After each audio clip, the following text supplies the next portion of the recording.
శ్రోతలకు నమస్కారం. ఈ మా ఆనంద జీవితం అను కార్యక్రమంనకు స్వాగతం. ఈరోజు మనకు వాక్యం అందించువారు సహోదరుడు జోసెఫ్ నందిగాల. ఆనంద జీవితము విభా శ్రోతలకు ప్రభువైన యేసు క్రీస్తు నామమున హృదయపూర్వక శుభములు తెలియజేస్తూ ఉన్నాము. మీరందరూ కూడా ప్రభు యొక్క మహాకృపను బట్టి క్షేమముగాను సంతోషముగాను ఉన్నారు అని మిమ్మల్ని బట్టి దేవుని స్తుతిస్తూ ఉన్నాము. మీ కొరకు ప్రార్థన చేస్తూ ఉన్నాము. మనము బైబిల్ గ్రంథములో కీర్తనల గ్రంథములో ధన్యులు అని వ్రాయబడిన కీర్తనలను ఆధారం చేసుకొని ఆ కీర్తనలో నుంచి ఎవరు ధన్యులు, వారి ధన్యత ఏమిటి అనే విషయాలు ఆలోచన చేయడానికి ప్రయత్నం చేస్తూ ఉన్నాం. ఈరోజు కీర్తనల గ్రంథము 65వ కీర్తన 4వ చరణాన్ని చదువుతున్నాను. నీ ఆవరణములలో నివసించున్నట్లు నీవు ఏర్పరచుకొని చేర్చుకునేవాడు ధన్యుడు. నీ పరిశుద్ధాలయము చేత నీ మందిరములోని మేలు చేత మేము తృప్తి పొందెదము. చదవబడిన వాక్య భాగాన్ని దేవుడు దీవించి ఆస్వాదించునుగాక. ఈ 4వ చరణం 65వ కీర్తనలో ఎవరు ధన్యులో చాలా స్పష్టంగా దావీదు కీర్తన ద్వారా దావీదు తన కీర్తనలో ఎవరు ధన్యులో ఇక్కడ రాశాడు. నీ ఆవరణములలో నివసించున్నట్లు నీవు ఏర్పరచుకొని చేర్చుకునేవాడు ధన్యుడు. చాలా చక్కని మాట. ఏర్పరచుకొని చేర్చుకునేవాడు. దేవుడు మనల్ని ఏర్పాటు చేసుకున్నాడు అనే మాట మనకి చాలా స్పష్టంగా అర్థమవుతుంది అండి. కొత్త నిబంధనలో ఆలోచన చేస్తే జగత్తు పునాది వేయబడక మునిపే నీ కృపా మహిమకు కీర్తి కలుగునట్లు నీ దయా సంకల్పం చొప్పున యేసుక్రీస్తు ప్రభువారిలో ముందుగా ఏర్పాటు చేసుకున్నాడు అన్నాడు. యేసుక్రీస్తు ప్రభువారు తన శిష్యులతో మాట్లాడుతూ, మీరు నన్ను ఏర్పాటు చేసుకోలేదు కానీ నేను మిమ్మల్ని ఏర్పాటు చేసుకున్నాను అనే మాట ఉంది. దేవుని ఏర్పాటు ఎంతో గొప్పది. దేవునికి స్తోత్రము. నీవు దేవుని ఏర్పాటులో ఉన్నావు అనే విషయాన్ని ప్రభు పేరట మనం చేస్తున్నాను. ఏర్పరచుకొని చేర్చుకొనివాడు ధన్యుడు. ఏర్పాటు చేసుకున్న దేవుడు తగిన సమయము వచ్చినప్పుడు నిన్ను ఆకర్షిస్తాడు, నిన్ను చేర్చుకుంటాడు, నిన్ను పిలుస్తాడు, నీతో మాట్లాడతాడు, నిన్ను ఆహ్వానిస్తాడు. తన గురించినటువంటి ప్రత్యక్షత నీకు అనుగ్రహించి ఒప్పుదల కలుగజేసి తన ఆత్మ కార్యాన్ని నీలో చేసి ఆయన నిన్ను చేర్చుకుంటాడు. నా యొద్దకు వచ్చు వారిని నేను ఎంతమాత్రము త్రోసివేయను అన్నాడు. కాబట్టి ఈయన చేర్చుకునేటువంటి దేవుడు త్రోసివేసేటువంటి వాడు కాదు. ఎవరైతే ఈ విధంగా ఆయన ఏర్పాటును బట్టి ఆయన చేర్చుకున్న వాడు ధన్యుడు అనే మాట ఉంది. ఏమిటి వారి ధన్యత? దేవుని ఏర్పాటులో ఉండి ఆయన చేర్చుకున్నవాడు ధన్యుడు అన్నాడు కదా. ఏమిటి వారి ధన్యత అంటే ఇక్కడ 3 విషయాలు జ్ఞాపం చేశాడు. వారి ధన్యత ఏమిటంటే అది దేవుని కృప. దేవుని కృపను బట్టి వారు ధన్యులు. అది కీర్తనలో 1వ చరణం నుండి 4వ చరణం వరకు దేవుని కృప మనకు కనపడుతుంది. 5వ చరణం నుండి 8వ చరణం వరకు దేవుని యొక్క కాపుదలను బట్టి వారు ధన్యులు. ఏమిటి వారి ధన్యత? దేవుని కృప వారి మీద ఉంది, దేవుని కాపుదల వారికి ఉంది. అలానే 9 నుంచి 13 వరకు దేవుడు ఏ విధంగా సమస్తాన్ని కలుగజేస్తాడు. 3 విషయాలు గుర్తుపెట్టుకుందాము. ఏమిటి వారి ధన్యత అంటే దేవుని యొక్క కృప వారి పట్ల ఉంది, దేవుని కాపుదల వారికి ఉంది, దేవుడు వారికి కావలసినవి కలుగజేస్తాడు. కాబట్టి కృప, కాపుదల దేవుడు ఏ విధంగా కలుగజేస్తాడు అనేది మనకి కీర్తనలో అర్థమవుతుంది. ఒక్కొక్కటి మనము ఆలోచన చేయడానికి ప్రయత్నం చేద్దాము. దేవుడు ఏర్పరచుకొని చేర్చుకునేవాడు ధన్యుడు. ఎందుకు వారు ధన్యులు అంటే ఆయన కృపను బట్టి. వారి యొక్క నీతిని బట్టి, భక్తిని బట్టి, క్రియలను బట్టి, ఇంకేదో దాన ధర్మాలను బట్టి, యజ్ఞయాగాలను బట్టి కాదు కానీ దేవుని యొక్క మహాకృపను బట్టి దేవుడు వారిని ఏర్పాటు చేసుకున్నాడు. దేవుడి కృపను బట్టి వారిని చేర్చుకున్నాడు కాబట్టి వారు ధన్యులు అనే మాట. మరి దేవుని యొక్క కృప వారి మీద ఎట్లా ఉంది అంటే ఇక్కడ 3 విషయాలు జ్ఞాపం చేశాడు. 1 3వ చరణంలో, నా మీద మోపబడిన దోషములు భరింపజాలనివి, మా అతిక్రమముల నిమిత్తము నీవే ప్రాయశ్చిత్తము చెయ్యుదువు అన్నమాట. దోషములు భరింపజాలనివి, మా అతిక్రమాలుకి నీవే ప్రాయశ్చిత్తం చేశావు. దేవుని యొక్క కృప వారి పట్ల ఏ విధంగా చూపాడు అంటే, పాపముల విషయమై, దోషముల విషయమై, అతిక్రమముల విషయమై దేవుడు ప్రాయశ్చిత్తం చేశాడు. అది దేవుని యొక్క కృప. తద్వారా వారు ఏర్పరచుకొని చేర్చుకోవడం ద్వారా వారు ధన్యులు అయ్యారు. కాబట్టి 1 కృప గురించి ఆలోచన చేసేటప్పుడు దేవుని కృప వారి మీద ఉంది. ఏమిటి చెప్తాం మనము అంటే, వారి పాపములకు ప్రాయశ్చిత్తము జరిగింది. మనకు యోహాను రాసిన మొదటి పత్రికలో యోహాను గారు ఈ విధంగా రాస్తూ ఉన్నాడు. దేవుని యొక్క ప్రేమ మనకు ఏ విధంగా అర్థమవుతుంది, దేవుని యొక్క కృప ఏ విధంగా అర్థమవుతుంది అంటే చూడండి.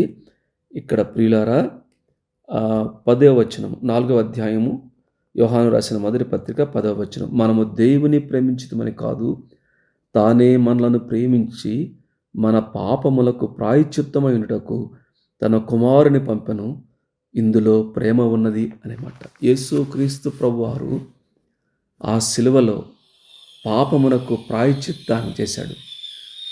ఆయన దోషములకు రావాల్సిన శిక్ష ఆయన భరించాడు. అతిక్రమముల బట్టి ఆయన గాయపరచబడ్డాడు. మన అతిక్రమముల బట్టి ఆయన గాయపరచబడ్డాడు. మన దోషముల యొక్క శిక్ష ఆయన మీద పడింది. మన పాపములకు ప్రాయశ్చిత్తము, ఆ పరిహారము ఆయన చెల్లించాడు. మన విమోచనకు క్రయధనము ఆ శిలువలో ఆయన చెల్లించాడు. కాబట్టి ఇది కేవలము దేవుని యొక్క కృప. ఇది క్రియల వల్ల కలిగింది కాదు. ఇది కేవలము యేసుక్రీస్తు ప్రభువారి ద్వారా దేవుని యొక్క కృపను బట్టి ఈ ఏర్పాటు, ఈ చేర్చుకోవటం, ఈ ప్రాయశ్చిత్తము జరిగింది. కాబట్టి దేవుని కృప యేసుక్రీస్తు ప్రభువారు మన పాపములకు ప్రాయశ్చిత్తం చేయటంలో మనకి అర్థమవుతుంది. 1 పాపములకు ప్రాయశ్చిత్తం జరిగింది కాబట్టి అది కేవలము ఆయన కృపను బట్టి. 2వది ప్రార్థన ఆలకించువాడా. బ్యూటిఫుల్, చక్కని మాట అండి. ప్రార్థన ఆలకించేటువంటి వాడు సర్వ శరీరులు నీ యొద్దకు వస్తారు.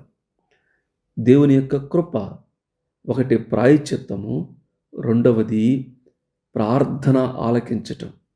అందువలనే దేవుని యొక్క స్వభావములో ఆయన యొక్క గుణలక్షణములు, ఆయన యొక్క స్వభావం ఏమిటంటే ఆయన ప్రార్థన ఆలకించువాడు.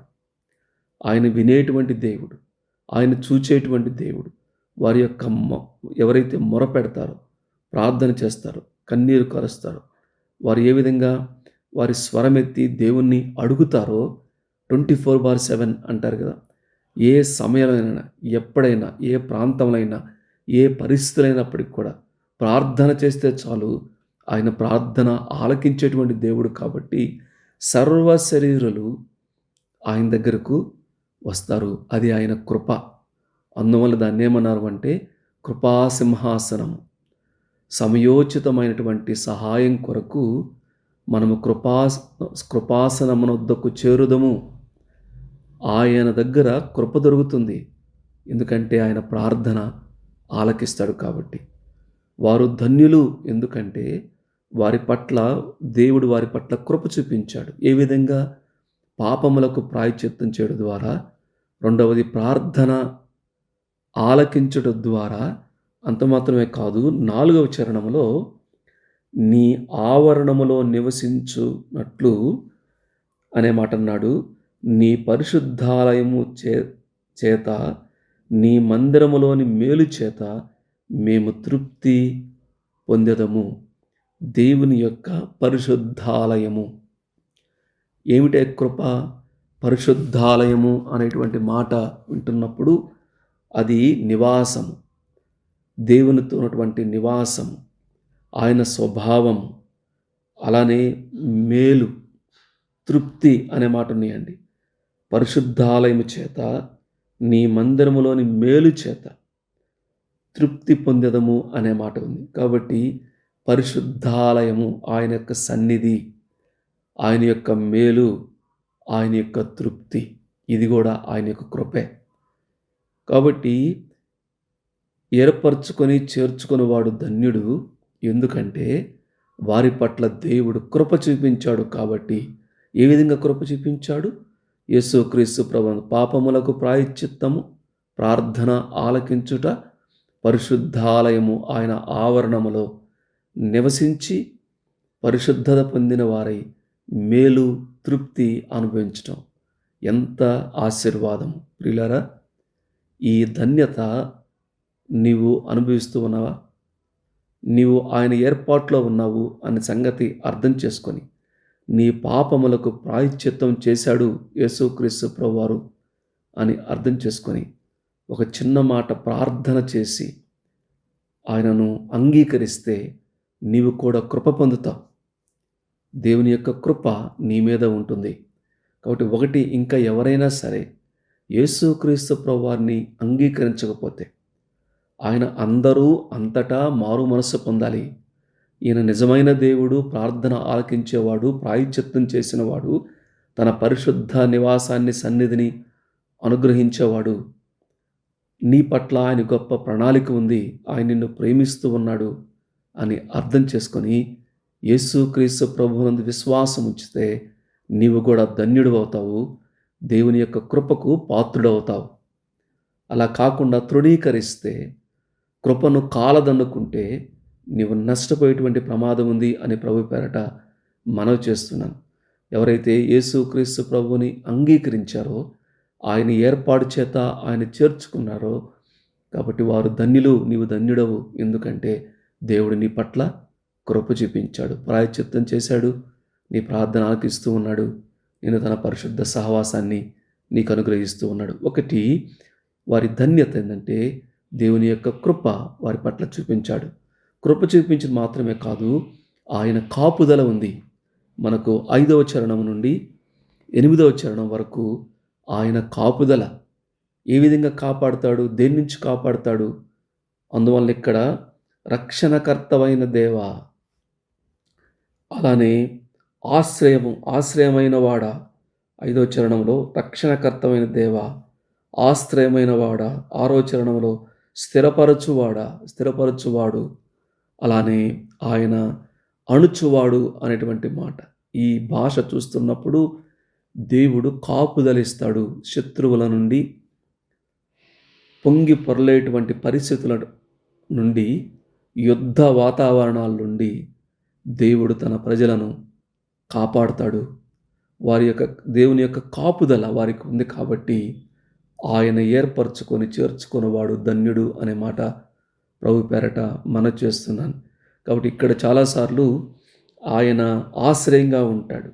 భీకర కార్యాల చేత ఆయన ఉత్తరమిస్తాడు. ఈ పర్వతాలు, చాలా లోయలు, పర్వతాలు చూస్తున్నప్పుడు చాలా అందంగా ఉంటవి. పెద్ద పెద్ద పర్వతాలు చూస్తున్నప్పుడు ఇంకా వాటిని ఎవరు కదిలించలేరండి. మానవుడు ఆ పర్వతాలను అవసరమైతే కింద కొంచెం మట్టి తీసుకుగలడు, కానీ పెద్ద పెద్ద పర్వతాలను అవి ఒక అందాన్ని, సౌందర్యాన్ని ఆహ్వానించటం తప్ప దాన్ని కదిలించలేరు. దేవుడు ఆ విధంగా కాపుదల ఇచ్చి స్థిరపరుస్తాడు. సముద్రముల ఘోష మనము సీషోర్కి వెళ్ళినప్పుడు వాటిని చూసి ఆనందించడం తప్ప ఆ సముద్ర తరంగాలను, ఆ సముద్ర ఘోషను ఏ మానవుడు ఆపలేడు.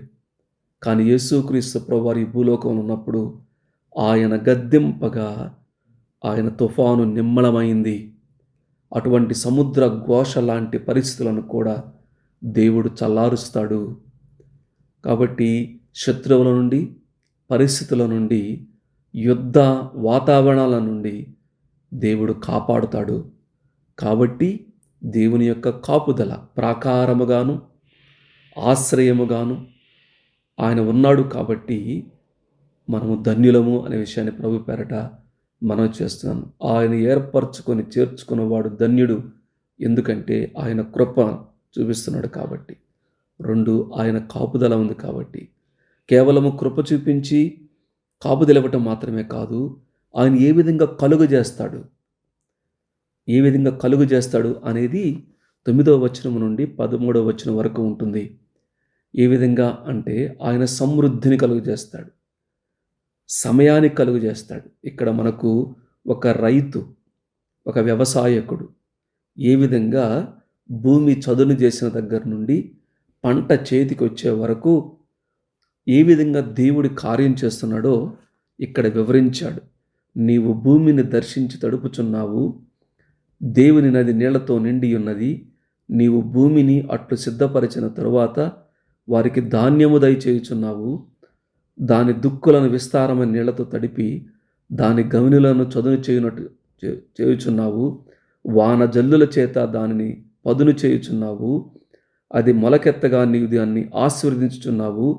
సంవత్సరమును నీ దయా కిరీటము ధరింపచేసి ఉన్నావు. నీ జాడలు సారము వెదలునవి, అడవి బీడులు సారము చిలకరించుచున్నవి. కొండలు ఆనందము నడికట్టుగా ధరించుకొని ఉన్నవి. పచ్చిక పట్టు మందలను వస్త్రం వలె ధరించి ఉన్నవి. సస్యశ్యామలతో కప్పబడి ఉన్నవి. అన్నియు సంతోషధ్వని చేయుచున్నవి, అన్నియు గానము చేయుచున్నవి.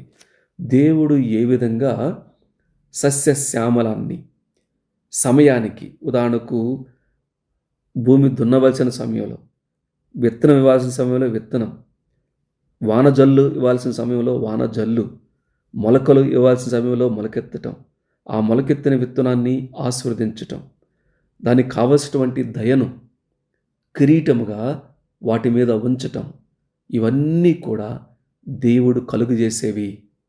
కాబట్టి ఆయన కృప, ఆయన కాపుదల నా జీవితంలో కూడా ఆయన సమృద్ధిని కలుగజేస్తాడు. సమయానికి క్రమంగా ఏ సమయానికి ఏది అవసరమో ఆ విధంగా కలుగజేస్తాడు, ఆశీర్వదిస్తాడు. తన దయను సంవత్సరం వెంబడి సంవత్సరం, రోజు వెంబడి రోజు నీ మీద కిరీటముగా ఉంటుంది. దేవుని దయ నీ మీద కిరీటముగా ఉంటుంది. కాబట్టి ఆయన ఏర్పరచుకొని చేర్చుకున్నవాడు ధన్యుడు అనే మాట ప్రభు పేరట మనవి చేస్తూ ఉన్నాను. కాబట్టి ఈ కీర్తన భాగంలో చాలా శ్రేష్టమైనటువంటి మాటలు. ఆయన ఏర్పరచుకొని చేర్చుకున్నవాడు ధన్యుడు, ఎందుకంటే వారి కృప చూపించాడు. కాబట్టి ఏ విధంగా కృప చూపించాడు? పాపమునకు ప్రాయశ్చిత్తము, ప్రార్థన ఆలకించుట, పరిశుద్ధ ఆలయ సన్నిధిని బట్టి. ఏ విధంగా కాపుదలిస్తున్నాడు? శత్రువుల నుండి రక్షిస్తాడు, పరిస్థితుల నుండి కాపాడుతాడు, యుద్ధ సమయాల్లో అణగదొక్కి కాపాడుతాడు. ఏ విధంగా కలుగు చేస్తాడు? సమృద్ధిని సమయానికి సక్రమంగా ఆశీర్వదిస్తూ తన కిరీటాన్ని ఉంచుతూ దేవుడు కలుగు చేస్తాడు. కాబట్టి తద్వారా ఇప్పుడు ఈ ధన్యతలు, ఈ ధన్యులుగా ఉన్నటువంటి వారు ఏం చేయాలి? వారు ధన్యులు, వారి ధన్యత ఏంటో జ్ఞాపకం చేసుకున్నాము. మరి ఇప్పుడు ఈ ధన్యతను అనుభవిస్తున్న వారు ఏమి చేయాలి అంటే, 1 స్తుతి చేయాలి, దేవుణ్ణి స్తుతించాలి. మొదటి వచనం, దేవా సియోనులో మౌనముగా ఉండుట, నీకు స్తుతి చెల్లించుటే నీకు మ్రొక్కుబడి చెల్లింపవలసి ఉన్నది. మౌనముగా దేవుని యొక్క కృపను చూసినప్పుడు, ఆయన కాపుదలను చూసినప్పుడు, ఆయన మన పట్ల చూపిస్తున్నట్టుగా కలుగు చేసేటువంటి విధానాన్ని చూస్తున్నప్పుడు మనము ఆయనను స్తుతించాలి అనేది.